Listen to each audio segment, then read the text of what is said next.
Hello everyone, good morning guys. Welcome back to my channel Journey to Australia series. So today I am going to share you about the weather changes of the Australia. अनि अहिले चाहिँ अस्ट्रेलियामा के कस्तो weather छ, चेन्जेसहरु के कस्तो छ, so that you can prepare earlier before you arrive here. म अस्ट्रेलिया आउँदाखेरि 44 डिग्री हिट वेभ थियो है, एज आई मेन्सन अर्लियर.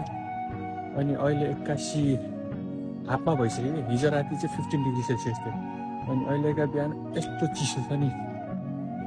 भर्खर ताजमहलले नुहाएर निस्केको म. यस्तो चिसो छ कि हावा लागिरहेको. अब दिउँसो फेरि 81 तातो हुन्छ क्या.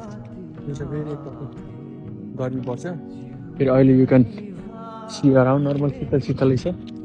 यताको 10 बज्छ. अनि फेरि अब दिउँसो चाहिँ फेरि गर्मी पर्छ क्या.